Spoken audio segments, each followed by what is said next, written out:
mlaku Mas Mondol. Karo tuku duku. Ana cawe cah mondol. Rupane ayu. Bareng kok cedak indol. Kleru mbok deku. Dong tak. Dene sing enom, Mbak. Dene pipan. Pangkat ku ya mung sampiran. Nyawa mung gaduhan. Lah nek ora disedekahke diweneh-wenehke karo sapa sing berhak nampa ora ya rugi awake dhewe esuk emben. Ning kene iki lho, kowe iki ketok ganteng ning pekok ya niki. Ganteng oleh pekok iya. Ya Allah Gusti paringi sabar. Nek Gusti Allah sare sing wani gugah sapa? Ya ta. Wes.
warahmatullahi wabarakatuh.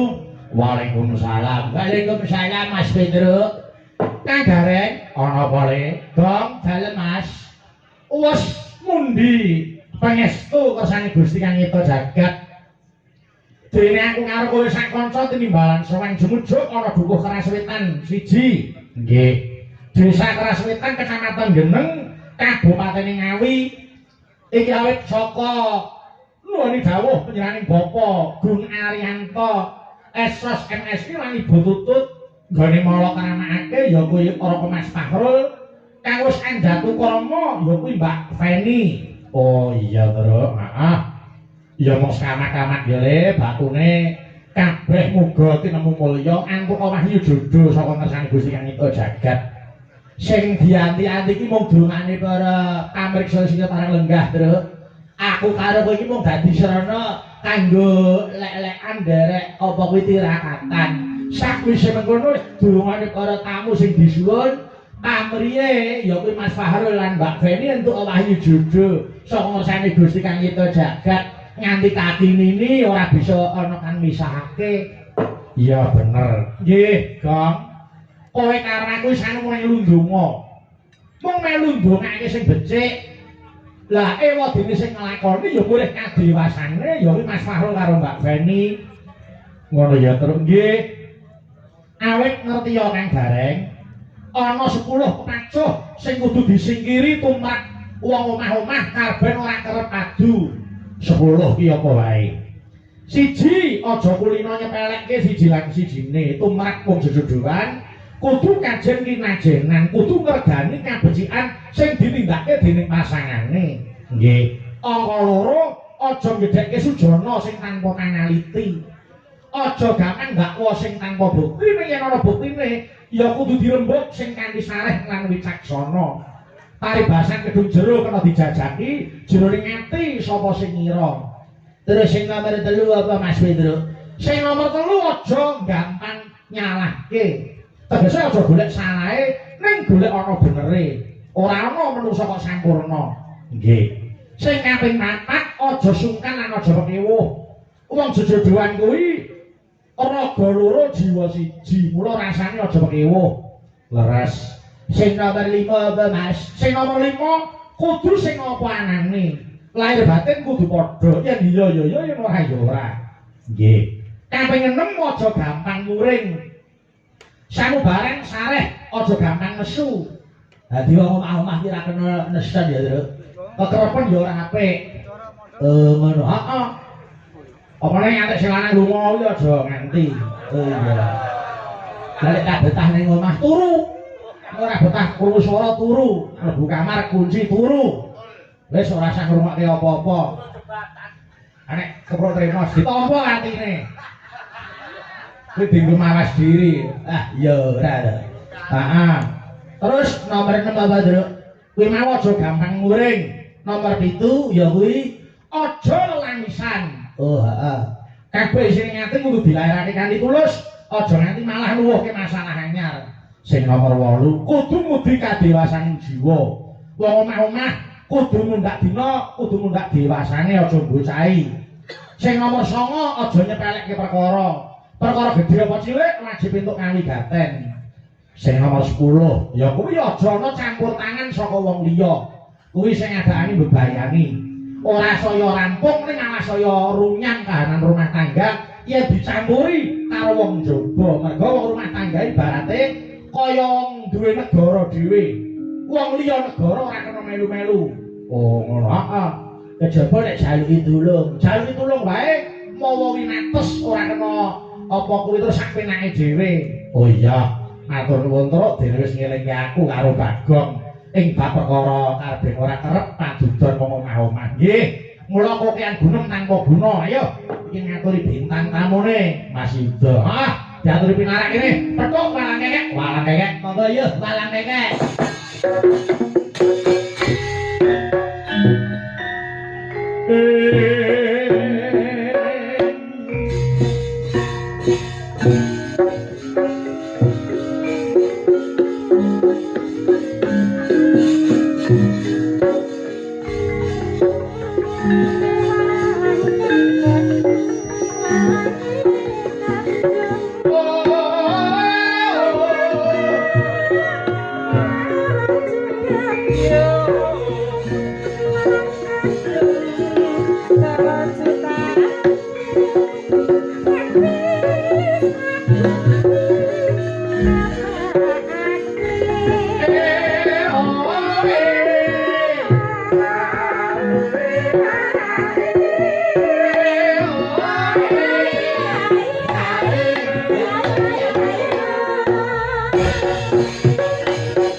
Niku saya kepenak dirungokke. Wah, kuno ning mirasa. Yang diajak ngobrol ke depan, yang tidak di belakang.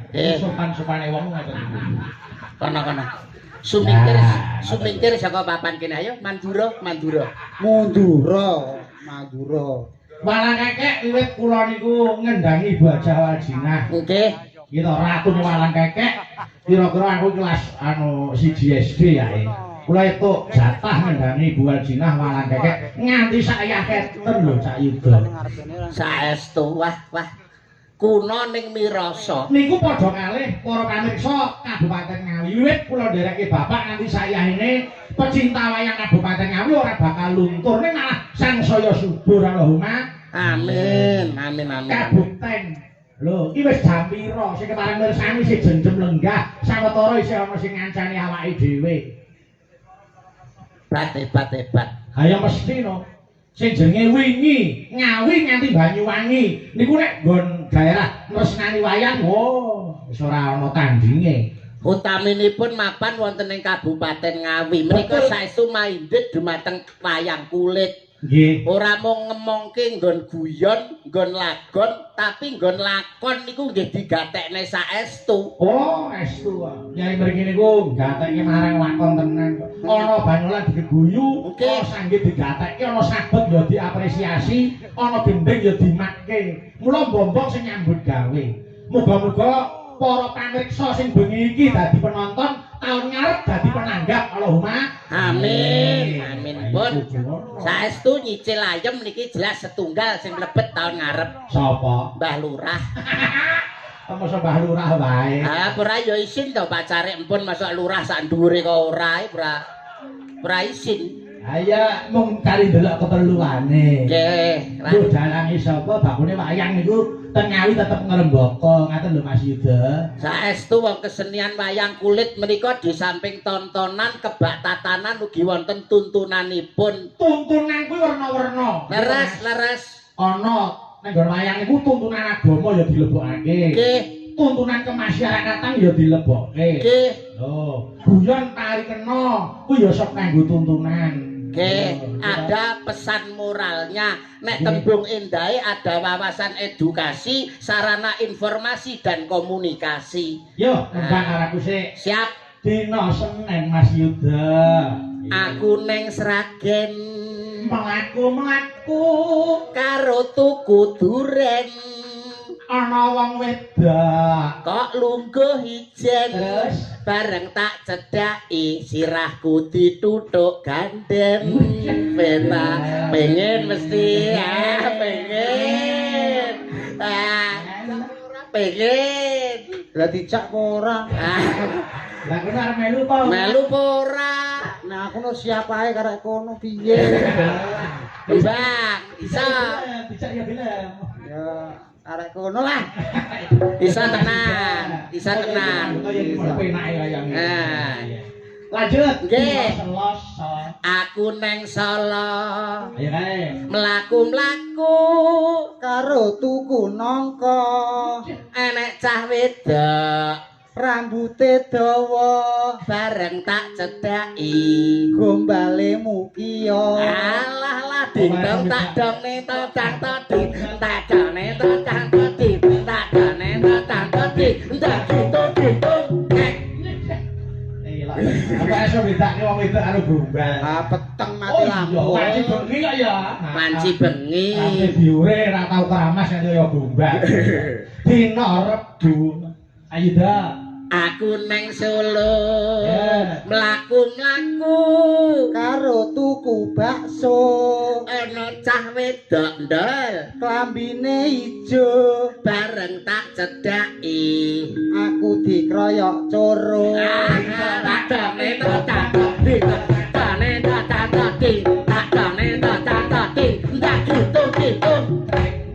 Penak ndel. Oh enak. Dina Kemis Mas Yuda. Aku neng Inggris mlaku-mlaku ndel Karo tuku lapis. ana cah wedok Ireng manis. bareng tak cedhaki. Kirek didek. Alah Cak Yuda. nggih pripun nggih masalah kirek didis Ayo, kok ora iso mbedake antarane wong gadis karo kirek didis niku Enggak ya kok banget to sing nggih lampur. iki nyapa Ndang 3 menit to. kisinan ora nek gamelane kok joget dhewe kan kisinan Sapa? kowe kisinan Pancen iya. Dina Jumat Mas Yuda. dina jemah ndel Aku nang sawah Mlaku-mlaku karo ngusung gabah ana wong wedok bubuk mlumah bareng tak cedak indol murep luwe iki kok ora pas to koke ngarepe mburine ya no wong LN kabeh oo kabeh kudune ya kabeh lah ya sire arep kono mlumah to barang tak cedak itu murep wedine tak kapak-kapakne dina setu ya aku nang cepu bisa mlaku Mas Mondol karo tuku duku ana cawe cacah mondol rupane ayu bareng kok cedak indol kleru mbok deku dene sik enom denom jeneng ditotak kaset nesu bareng tenanan ora gelem joget iki kok kaset piye kaset oh iya dina Minggu Mas Mondol aku ora metu mlaku aku ora metu metu to ora ketang wong saiki metu to ora ketang sithik metu wong ora metu kok kon metu ya ning jero omah kan ya kena mlaku-mlaku ning jero omahku ngono kan ya kena dina Minggu aku ora metu mlaku-mlaku nang jero omah rupane ayu bareng aku kok wedi dhewe abab ya cukup padahal bar sekatan lho ababe wah ning tenan aku iki Mas Mondol cerdas tenan cerdas wah wes muga-muga panjang umur Mas Mondol tak dongake panjang umur amin ben wong sak donya mati sampeyan urip lah engko sing mendem sapa ya turu dhewe kok iso bubuk dhewe ya iki ujube tirakatan saestu kalih tasakuran jare Kyai Jawa niku laku sing ngampuh niku siji melek loro sabar nggih to artine sabar ana sing olo-olo ya ora digawe lara ana sing alembono ya terus ora dadi hubungan nggih karo tirakat wong sing sregep betah melek kuwi bakale akeh ganjarane ya malah marahi lara mah wong kon betah melek betah luwe ya malah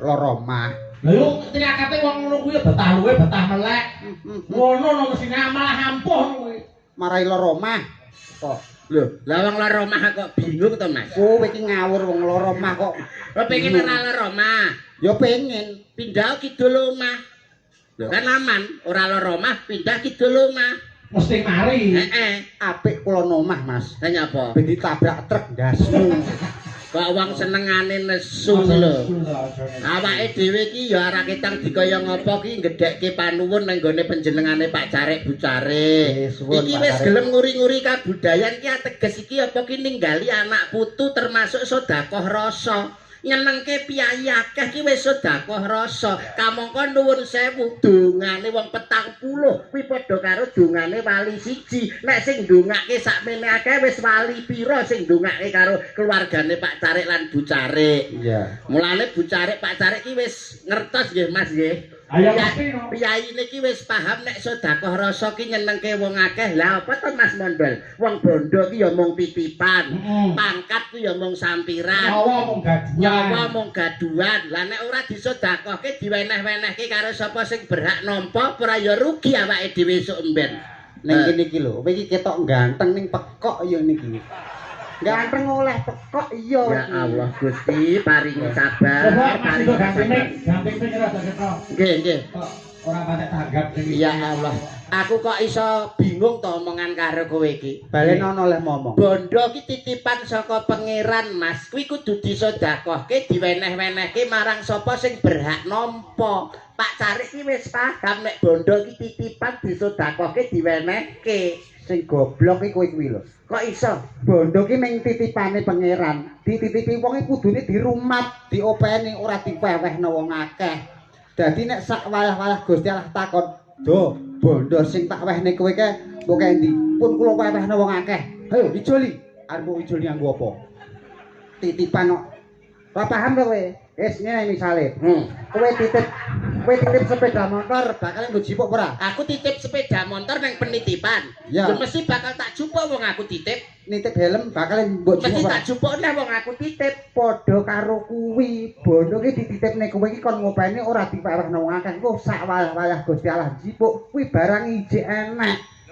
Karek ngewehno. Gusti nyuwun ngapura wong Gusti Allah padane karo para tuamu iki lho. Iki pangeran Gusti Allah sing gelar jagat ki maha welas maha asih tanpa pilih kasih tur meneh Gusti Allah ki maha rahman maha rahim Gusti Allah mono ora sare ngono lho. Nah, iki lho. Nek Gusti Allah sari sing wani gugah sapa? Ya ta. Wis bleset wis ngene lho ampreh awakmu jelas ampreh awakmu genah. Kowe iki jane paham wong sedekah apa ora? Wis ana aturane to, minimal 2,5%. Cocok. Kuwi bisa dakohke. Paham wong sedekah. Paham. Lah sing gelem sedekah kuwi oleh rahmat titik wis. Ngono ben kowe paham. Wong kok ora ngerti-ngerti sing gelem sedekah entuk rahmat. Lah, kowe sedekah apa ora? Ora. Lah sedekah sapa? Bojoku. Berarti sing oleh rahmat bojomu. Amin ya Allah. Lah, berarti wong loro iki nyedakne aku pegatan karo bojoku. Lah kok iso ki lho? Lah arep kok ono rahmat? Aduh. Ya Allah. Anu pentil rek. Aku tak omong. Ora perkara. Oh ya Allah. Sing kulino sedekah sapa? Bojoku lho. Nah, tegese ngene lho, ora kok romak-romak wong. Wis entuk wahyu. Lah. Entuk wahyu. Lah, malah dikeroyok loro. Rahmat karo wahyu. Oleh nugraha. Ya malah telu. Widodo. Ya malah papat. Slamet. Limo geleput bojoku Mas. Bojo dikeroyok 5. Bacokan bojomu ngono lho iki kok iso. Tegese rahmat iki paham rahmat ora? Lho paham. Rahmat sapa? Rahmat bakul mie ayam. Aduh. Dudu kuwi. Rahmat ki welas asihe pangeran sing diturunke ning gone para umat para titah kuwi jenenge rahmat dul. Panggit rahmat bakul mie ayam. Wong nek Ora contoh kaya panjenengane sing kagungan kersa Pak Gunaryanto niki. nggih Pak Cari. Pak Cari. Wong iki nek kulino sedekah uripe saya bakal.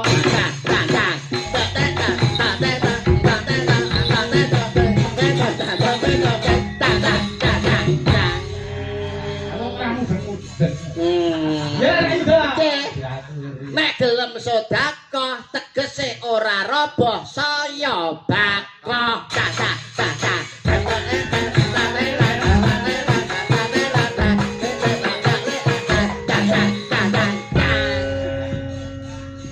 Nek wis wong gelem sedekah uripe sansaya bakal. Amin. Kuwi sing kate digoleki. Nggih. Cang-cang. Arep golek apa to? Nggih, golek apa? Cang-cang. Apa-apa sarwa turah. Lah, Pak Cari karo Bu Cari niku. nggih. Cang. Nek ora napa menika putra-putrane ora disengkuyung panjenengane arep piye kepaneh? Ndang-ndange urung. Lho karepmu piye to? Ya ban wis bakoh ngene terus ndang. Ora, lah nyontok kaya Mas Bayu panjenengan cobi Mas Bayu sing matur Mas Bayu. Wong jenenge wong iki yo kanggo irama to. Nggih. Cari Alah. niku rak yo wis ngerti wong urip iki kudu seneng sedekah. Leres. Wong sedekah ki ora alim poso yo bakal. Cang.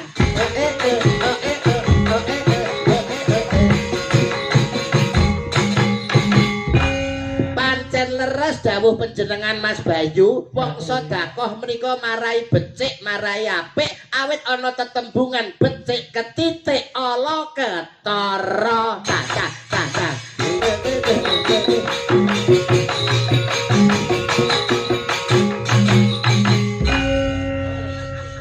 Betul. Coba kele. Betul. Wong urip ning alam donya kuwi ibarate wong mampir ngombe. Niku gawe para kiai. Betul, nggih. Sepira to suwe ning alam donya? Hah? Ibarate kaya wong mampir ngombe. Nggih. Mulane kudu ngibadah sing sakakeh-akehe ning diparane wong menungsa. Ya Kok bakale mati. jeng. Dadi ngaten. Nggih. Wong kuwi nek nganti ora disedekahke uripe bakal rekoso. Rekoso. Nah, rekoso ning donya ora dadi ngopo, tapi nek rekoso teng mriko, bakal disiksa. Ngono lho. Ndang. Wah, senengane kok mesti ngono. Ndang kok ya gak diwehi. Lah wong ki sing sabar. Wis kok karo krawitan apa iso nabuh? Apa iso nabuh? Kok Nek nganti kanca-kanca mah nabuhi karo kowe, ayo isamu apa? isamu apa coba? Nyepelekke. Modele iki ya aja kaya ngono to Mas. Rempeyek ya rempeyek. Ning ya aja diremet-remet. Ngenyek ya ngenyek. Ning ya aja diremet-remet. Aja banget. Aja Ora trimo ki ngapa ta? Lho, ora trimo ki ngapa? Lho sampean ra ngirim kok. Lho ora kok sik. Kok sampe tak lokke apa iso nabuh sajake kok kaya wong ora trimo. Nuwun sewu Mas, nek masalah niki kula tengahi. Ayo coba mundur. Panjenengan apa mboten kulak pawarta adol pangkrungu ujare Mbok Bakul sinambiwara kondange Mas Mondol. Nggih, napa tak kondange? Gamelan Lokananta ingkang tinabuh para dewa paranggananipun para widodari. Wonten kayangan Lokananta mriku nek sing nabuh mboten panjenenganipun pukulun Bathara Mondol. Wah, Napa ngatasi to Mas? Napa ngatasi? Ora ngatasi wis to. oh dadi sakniki derajate wis dewa. Derajate niki di atas dewa Mas. Wah, leluhur. Di atas dewa niku. Niki termasuk Maha Wiku. Dwijawara brengeng. Ada. Iya. Lah nek primet kanca-kanca ya apa? Kanca-kanca ya apa niru tok isone. Ora iso berkreasi dhewe. Tidak bisa menciptakan Kreativitas, cipta rasa karsa ya to Mas Mondol. Iya ya Iya. Iya, jangan goyake, ku ndak nyoba meneh. Iya. Ku ndak bisa pelekke. Oh, dadi sampeyan iki ngerti tabuhan, iso nabuh. Lho. Jenenge sapa? Isa. Iya. Nek sing biasane nek arep monggo katuran dumateng Bapak Lurah jengkar saking sasana Palenggan terus tuduk kae ngono sih. kendange piye tuduk Gendek.